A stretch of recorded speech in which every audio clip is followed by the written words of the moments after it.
It's everywhere in nature, yet remains one of the most expensive and difficult materials for industry to work with. That metal is titanium.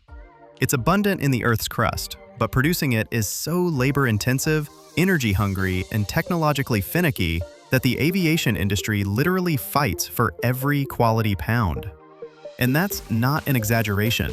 Without titanium, there'd be no modern jet engines, no critical aircraft components, no landing gear parts, no structural elements where you need high strength, low weight, and corrosion resistance all at once. But the journey of titanium from black sand or ore concentrate to an aircraft part is remarkably far from conventional metallurgy. You can't just melt it down, reduce it with carbon, and pour it into a mold like steel or iron. Titanium is too reactive. It bonds with oxygen way too easily. It's too sensitive to contamination. And that's exactly why producing titanium for aviation isn't just mining and smelting.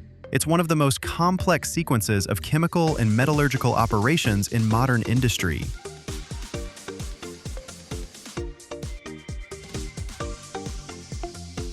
In nature, titanium almost never occurs as pure metal. Industry extracts it from minerals, mainly rutile and ilmenite. Very often, these ores aren't mined in classic deep mines, but in what are called mineral sands, placer deposits that form along coastlines and in ancient sedimentary zones. This means the first stage of titanium production looks totally different from the typical picture of miners and mine shafts. Here, they might use dredges, excavators, washing systems, gravity and spiral separators that separate heavy minerals from lighter waste rock. But even after processing, what you have isn't metal yet. It's just titanium-bearing raw material. And this is where the main paradox kicks in. Titanium is extremely abundant, but extracting actual metallic titanium from its oxides is way harder than smelting many far rarer metals. That's exactly why titanium is expensive, not because it's rare in nature, but because turning ore into aviation-grade metal is brutally complex.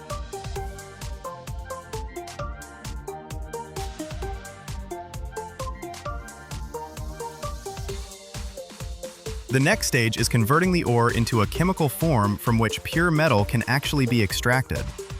For titanium, this is especially critical because the usual heat-based reduction doesn't work here. While iron or copper can be processed using relatively straightforward metallurgical methods, titanium is a different beast. Its oxide is too stable, and the metal itself, at high temperatures, binds too aggressively with oxygen, nitrogen, and carbon. So industry takes an indirect route. Titanium feedstock is first converted into titanium tetrachloride, a volatile chemical compound that can then be purified. To do this, the concentrate undergoes high-temperature chlorination in the presence of a reducing agent, and then the resulting product is sent for purification. The key advantage of this approach is that titanium tetrachloride can be purified through distillation, removing a whole range of unwanted impurities. Essentially, this is the moment when rough mineralogy transforms into chemically controlled feedstock for the metal to come. And it's at this stage that it becomes clear. Titanium production isn't classic smelting.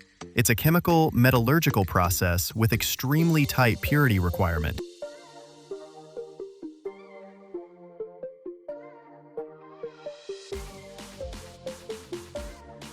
Once the purified titanium tetrachloride is ready, one of the industry's most critical processes kicks in, the Kroll process.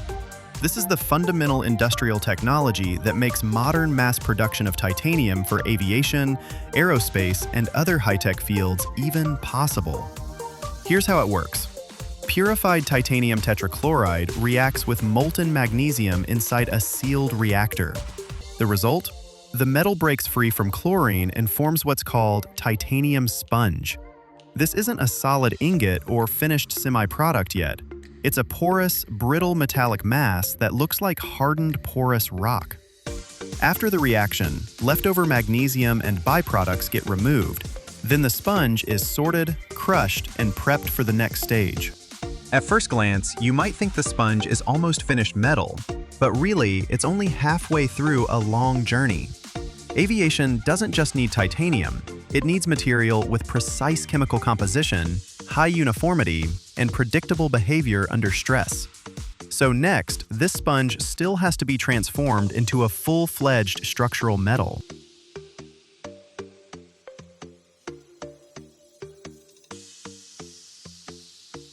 The next major stage is remelting the titanium sponge into a dense, homogeneous ingot. And this is where production gets especially tricky again. Molten titanium aggressively absorbs oxygen, nitrogen, and other impurities from the surrounding environment. Even slight contamination can make the metal brittle and unsuitable for critical aircraft components. That's exactly why titanium remelting doesn't happen in a regular shop floor atmosphere. It's done in a vacuum or a controlled inert environment. One of the key methods is vacuum arc remelting. For this process, they form a consumable electrode from titanium sponge, alloying additives, and sometimes a portion of quality scrap returns. Then, this electrode is gradually melted by an electric arc, and the metal collects drop by drop in a water-cooled mold, forming an ingot.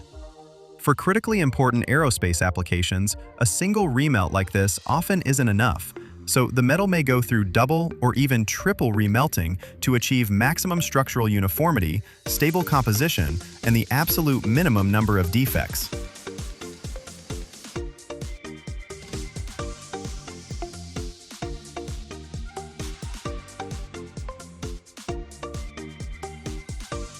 But aviation doesn't just need pure titanium. In most cases, the foundation is special titanium alloys, and the most famous of these is Ti6Al4V, also known as Grade 5. In this material, titanium is alloyed with aluminum and vanadium to achieve a combination of properties that's practically impossible to replicate in many other metals. This alloy is noticeably lighter than steel, yet it has very high specific strength, good fatigue resistance, and outstanding corrosion resistance. That's exactly why it's used in compressor discs and blades of aircraft engines, in landing gear components, structural load-bearing elements of the aircraft, and other assemblies where every pound matters. But for titanium to become a true aerospace material, it's not enough to just melt it into an ingot. What follows is forging, rolling, heat treatment, microstructure control, and mechanical property verification. In other words, aerospace-grade titanium isn't just a metal, it's an entire series of carefully sequenced operations, each one affecting the final reliability of a part that will later operate under enormous loads.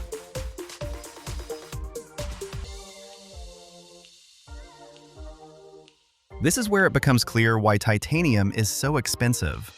First, production isn't continuous, it's largely cyclical. The Kroll process is slow and energy-intensive. It requires magnesium, chlorine, sealed reactors, and complex purification afterward. Second, almost every hot stage demands a vacuum or inert atmosphere. Why? Because the metal reacts too aggressively with oxygen. Third, titanium itself is a nightmare to machine. It has low thermal conductivity. Heat doesn't escape into the chips. Instead, it concentrates on the cutting tool. This accelerates tool wear, slows down machining speeds, and drives up the cost of every finished part. On top of that, titanium semi-finished products require extremely precise control of structure and chemistry, and tolerances in aviation are far tighter than in mass industry. The bottom line? Titanium isn't expensive because it's rare in nature. It's expensive because the entire chain, from ore to aerospace-grade alloy, is extraordinarily complex, long, and sensitive to any deviation from the process.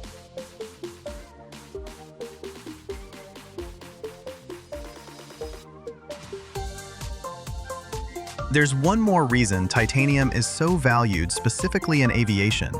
It fits perfectly into the philosophy of modern engineering, where weight savings directly translate into efficiency gains. A lighter aircraft burns less fuel, carries more payload, and its engine and structural components operate in more favorable conditions. But titanium isn't a universal replacement for steel or aluminum. It's used where it truly justifies its cost, in hot sections, highly stressed components, corrosive environments, and parts where the combination of strength and low weight is critical. That's why titanium production for aviation isn't just metallurgy for the sake of metal. It's an industry where every step serves a single purpose: to create a material that will perform reliably in an aircraft at high speeds, under cyclic loads, vibrations, temperature swings, and with enormous responsibility for safety.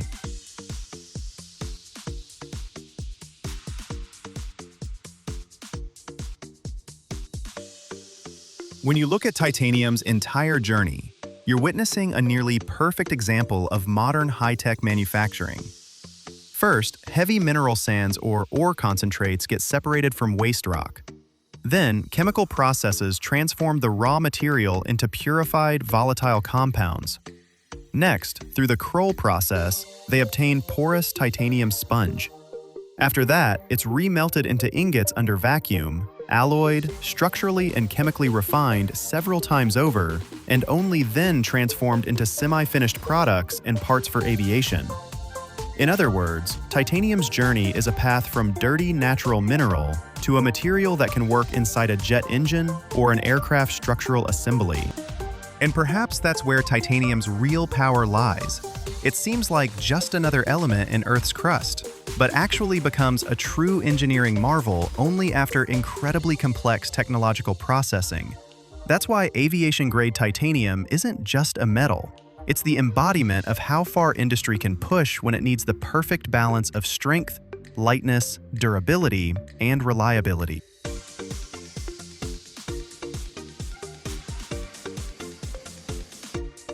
Every year, the world mines thousands of tons of metals, but only one is so dangerous it can kill you even as dust, and yet helps us peer 13 billion years into the universe's past.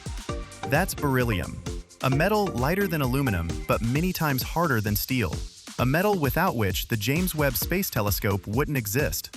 But there's one detail almost nobody talks about. Why does producing it feel like a chemical nightmare? And why does working with it become a deadly gamble? And what exactly are those factories hiding behind thick, protective glass? Subscribe so you don't miss out. You'll learn something that'll forever change how you think about metal.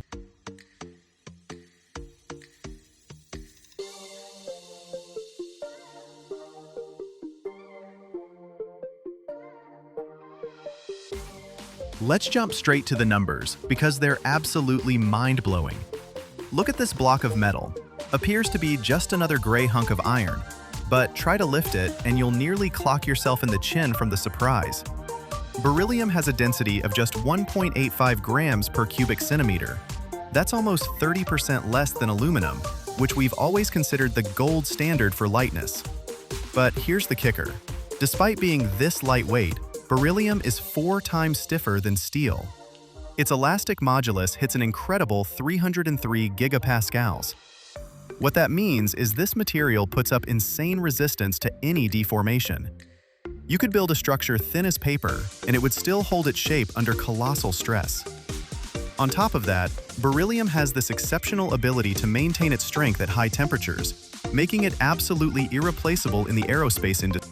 The extraction process, that's a whole chapter in the textbook of industrial survival. The primary source here is a mineral called bertrandite, mined in the deserts of Utah.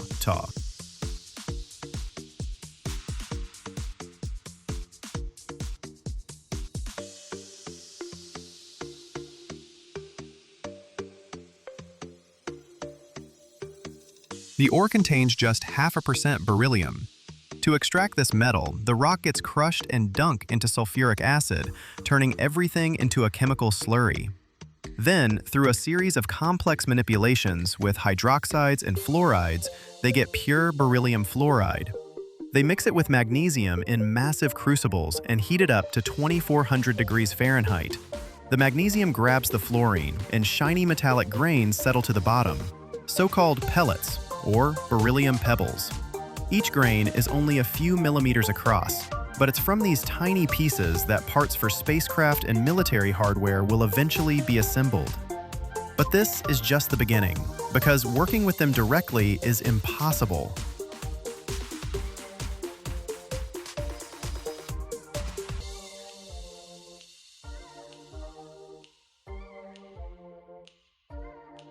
And here's where we get to the most dangerous part of the tour.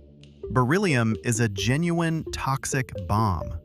Its dust causes chronic beryllium disease, which basically makes your lungs shut down. All it takes is breathing in a microscopic amount of particles, and your immune system starts attacking your own tissues. The disease can show up years after exposure, when you've long forgotten that one day you spent at the facility. So nobody here pours the metal into molds like cast iron. Instead, they use powder metallurgy methods. Metal grains get ground into fine powder in special mills under vacuum. Every single dust particle has to be controlled. Then, they pour this powder into massive steel capsules and subject it to vacuum hot pressing. Imagine hundreds of atmospheres of pressure and temperatures over 1800 degrees Fahrenheit, simultaneously crushing this powder, forcing it to become a solid block.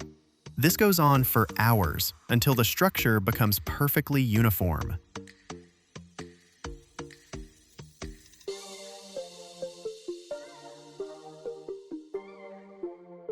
Why did the telescope engineers choose this hellish material for their mirrors? It's all about the cold of space. James Webb operates at Lagrange Point 2, about 930,000 miles from Earth, where temperatures plunge to minus 370 degrees Fahrenheit. Regular glass deforms unpredictably when it cools this much, expanding in one spot, contracting in another.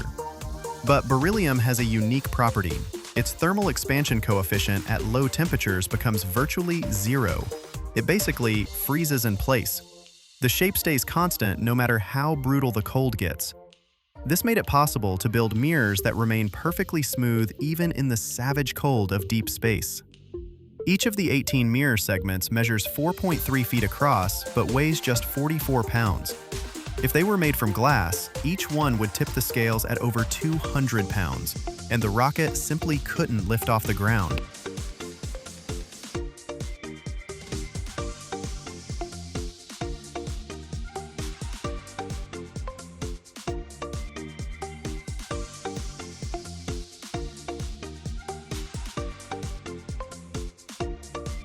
Each mirror was carved from a single block, removing 90% of the mass from the back to create a lightweight honeycomb structure. This is called lightweighting. The walls there are just a few millimeters thick. After that, polishing begins. It's done using computer systems that remove irregularities measured in nanometers. 1/1000th of a meter. That's the precision we're talking about here. If Webb's mirror were the size of the Atlantic Ocean, the biggest bump on its surface wouldn't be taller than a regular coin. Then the mirrors are taken to a cryogenic chamber, where they're cooled to space temperatures, microscopic warping is measured, and then they're polished again to compensate for those changes. This cycle was repeated dozens of times over several years.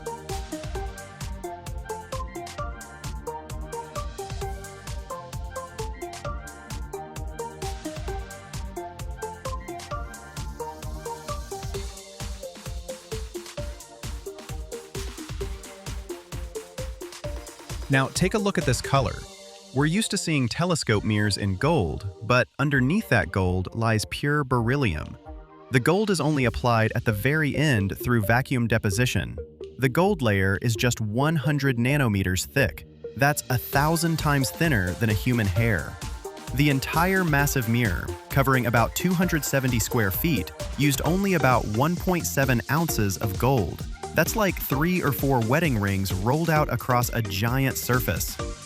Gold is essential because the telescope searches for infrared radiation from the very first stars that ignited 13.5 billion years ago.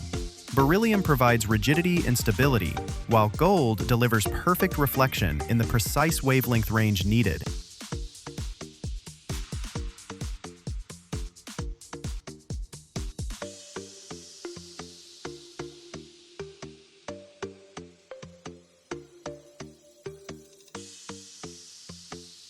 At this facility, safety protocols look like paranoia, but it's justified paranoia. See those yellow lines on the floor? You can't cross them without special footwear. The air in the shop completely refreshes every 3 minutes.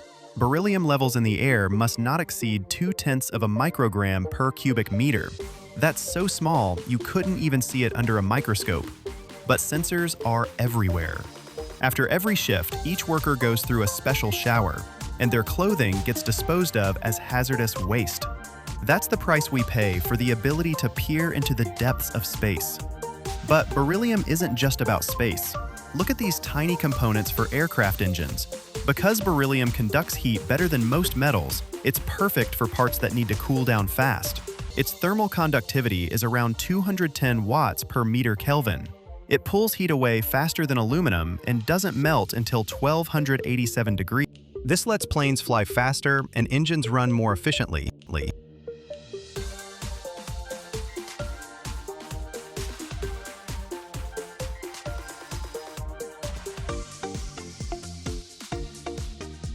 Here's another wild fact you probably won't hear in chemistry class. Beryllium is almost transparent to X-rays. Take an X-ray through a steel plate, you'll see nothing. But with beryllium, the rays pass through like it's not even there. That's exactly why the windows in every X-ray machine and CT scanner at hospitals are made from beryllium foil. It lets doctors get crystal clear images of your body without losing radiation power at the machine itself. So what does all this cost? If you want to buy a kilogram of pure beryllium, expect to shell out anywhere from $800 to $1,000. But that's just raw material. The cost of a finished part can be 10 times higher or more because of how difficult it is to machine and all the safety precautions required. A single web mirror segment costs millions of dollars when you factor in all the years of testing and polishing. And even with these insane prices, global beryllium production doesn't exceed a few hundred tons per year. That's how rare and difficult it is to work with. Thanks for watching. Hit that like button if you love real science as much as I do. See you at the next classified facility. There's a metal so rare that humanity mines less of it in an entire year than it does gold in a single day. A metal that costs anywhere from $4,000 to $9,000 per kilogram. A metal you've probably never heard of, yet right now, it's keeping the plane you flew on for vacation from falling out of the sky. This is rhenium, the rarest stable element in Earth's crust. A silvery white metal that doesn't exist as a standalone ore and is only extracted as a byproduct. Without it, there would be no modern jet engines, and aviation would be stuck at mid-20th century levels.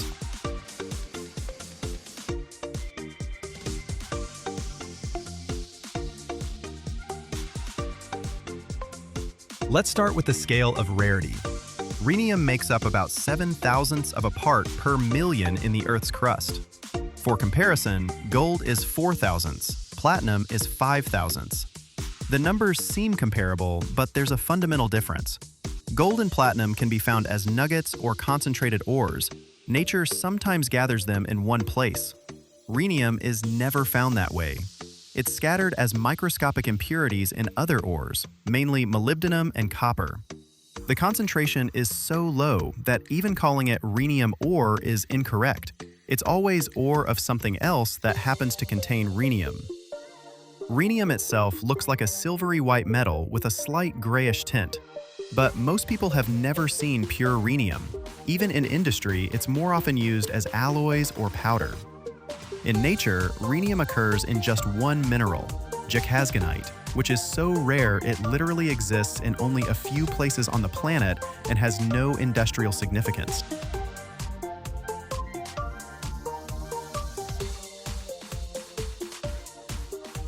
All industrial rhenium comes as a byproduct of processing molybdenum concentrates, which themselves are a byproduct of copper mining. A byproduct of a byproduct. That's what rhenium is. Think about the scale here. To get just 1 kilogram of rhenium, you need to process roughly 200,000 tons of copper ore. 200,000 tons of rock for a single kilogram of metal. It's like searching for a needle, not in a haystack, but in an entire field planted with hay. The main sources of rhenium are molybdenum mines in Chile, the US, Kazakhstan, and Armenia. Chile dominates, about 50% of global production. The Chuquicamata mine in the Atacama Desert is one of the largest open-pit mines on the planet, where they extract copper and molybdenum, pulling out rhenium along the way. The pit is so massive you can see it from space, roughly 2 3/4 miles long, nearly 2 miles wide, and over 3,000 feet deep.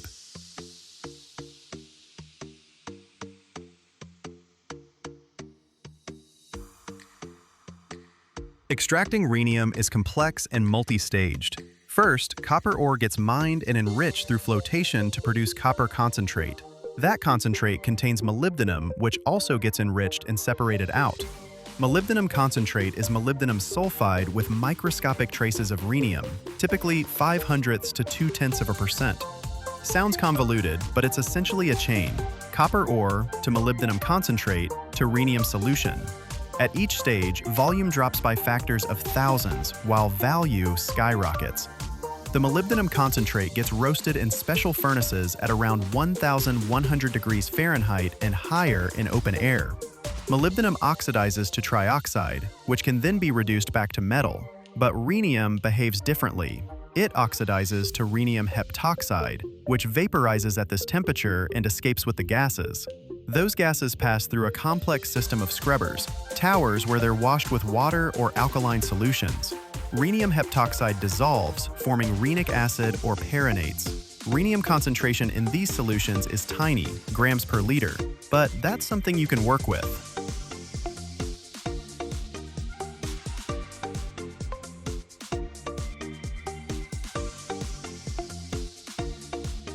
The solution is purified of molybdenum, copper, lead, and other metal impurities through multi-stage chemical treatment: extraction, ion exchange, precipitation. Then rhenium is precipitated as a white crystalline powder, ammonium perrhenate. This is the most common form of rhenium feedstock for further processing. To obtain metallic rhenium, the powder is heated in a stream of hydrogen at temperatures exceeding 1,800 degrees Fahrenheit. Hydrogen reduces the rhenium oxide to pure metal. The result is rhenium powder, which can then be sintered, melted, or used directly in alloy production. Each year, humanity produces about 50 tons of rhenium. 50 tons! That's the entire global output. For comparison, about 3,000 tons of gold are mined annually. Copper, 20 million tons. Rhenium is so rare that global reserves at any given moment are measured in hundreds of tons, not thousands or millions.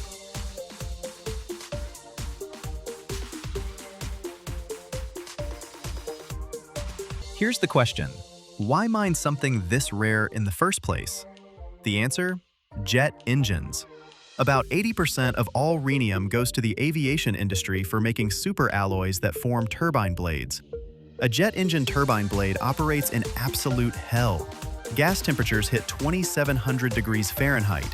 That's above the melting point of the alloy the blade is made from, so it's cooled from the inside by airflow through microchannels. The pressure is colossal. The blade spins at tens of thousands of revolutions per minute, experiencing monstrous centrifugal loads. A corrosive environment with sulfur impurities from jet fuel. And all of this for years of continuous operation with zero margin for error. Because if a blade cracks mid-flight, the engine destroys itself. Nickel-based superalloys, the primary material for blades, contain nickel, chromium, cobalt, tungsten, molybdenum, aluminum, titanium. But even these incredibly complex alloys couldn't withstand high temperatures for extended periods, until they added rhenium.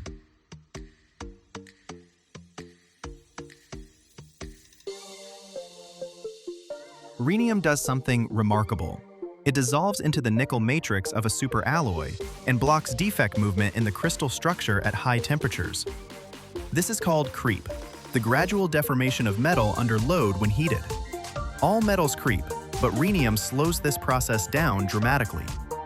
Adding just 3% rhenium to a nickel superalloy raises the operating temperature by about 54 degrees Fahrenheit. Doesn't sound like much? But in jet engines, every 18 degrees of additional temperature yields roughly 1% more efficiency. And efficiency means fuel consumption, flight range, airline economics. Modern superalloys contain up to 6% rhenium. A single turbine blade can hold anywhere from 5 to 20 grams of rhenium. One engine on a large passenger jet, about 13 pounds of rhenium in the blades alone. 13 pounds of metal worth up to $50,000 in a single engine. And a plane has 2 engines. Every year, thousands of jet engines are manufactured: passenger, cargo, military, and virtually all the rhenium mined goes straight into them. Because of its rarity and high cost, the industry is desperately trying to reduce rhenium consumption. New generations of superalloys with lower content are being developed, along with the use of ruthenium, an element from the same group that could theoretically replace rhenium. But ruthenium is even rarer and more expensive, so for now, it's just research.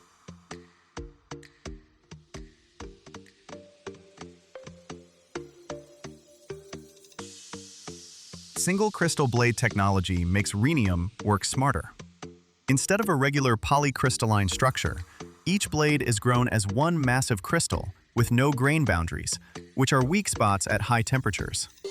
This lets you cut down on rhenium content while keeping performance. But the process is complex and expensive.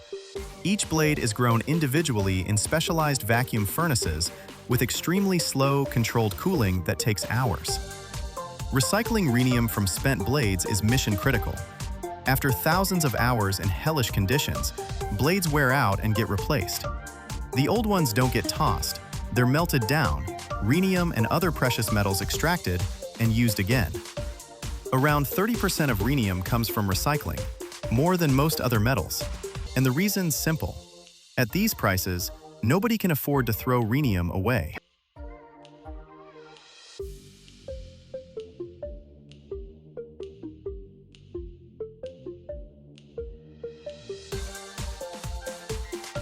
The remaining 20% of rhenium is used in other areas.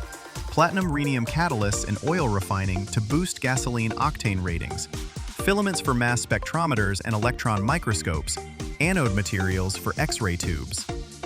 The strategic importance of rhenium is enormous. Countries without access to rhenium cannot produce modern jet engines. And this isn't just a matter of civil aviation, but military, fighters, bombers, cruise missiles. Interestingly, rhenium was one of the last stable elements to be discovered.